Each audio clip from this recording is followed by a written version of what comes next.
निके निके ने ते मैं की कमां ना बच्चियां नूं कसमें पुत्र सामने बैठ जा नीचे आवे तेरे मुंडिया ने मोबाइल शुरू कर लेने।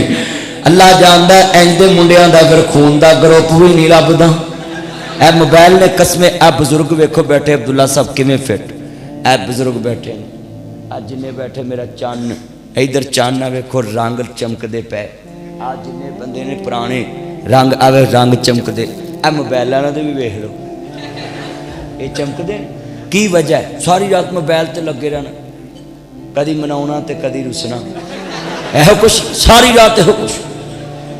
अल्लाह जानदा है एक चुकूंदर जी नैट ते आई है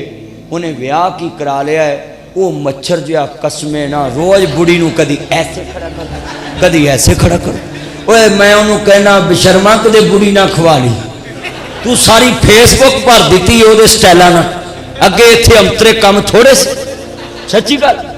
वो कसमे इंसुलिन दी सिरिंज मैं हैरान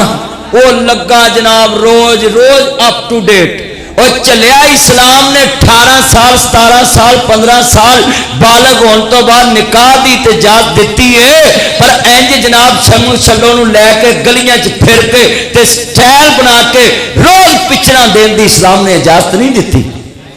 असी तेनों एप्रीशिएट किया मैं भी तेरा क्लिप बनाया है मैं भी तेरी तारीफ की है पूरे मुल्क च सब ने तारीफ की। इमरान तो अजो मेरे वाल पूरे मुल्क च मैं सब की तारीफ की है तारीफ की कि बहुत अच्छा काम किया उन्हें शादी की पर हुण कसमे रोज बेगम नूं लैके फेसबुक ते आई जाता यूट्यूब ते आई जाता वो चलिया खुदा का ना ही असी मौलवी मर गए लोगों को हया दस दस तो तू नवे काम शुरू कर ले सच्ची गल। अच्छा फिर मुंडे बड़े अंतरे वो कैमरामैन मुंडे नूं आंदा ऐसे हाथ पकड़ के जरा ऐसे खड़े हो जाए अजीब गल्लां ए फोटोग्राफर कराउंदे और फिर पूरा एल्बम लिया के ना कारी अब्दुल्ला साहब तुहाडा की नाम सी इमरान भाई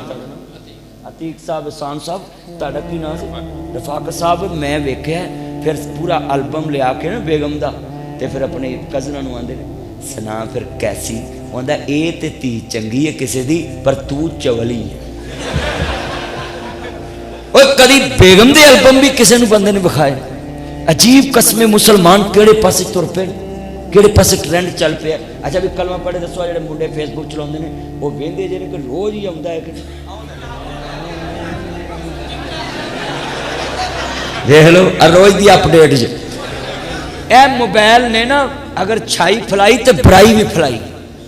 ये मोबाइल ने अगर छाई की ना नासर मदनी क्यों मुआशरे दीयां गल्लां कैच करके लोगों को समझाता है मौलवी अल्लाह जानता किते ए गल्लां सारे करना ते वाम अद्धी सीधी हो जाए।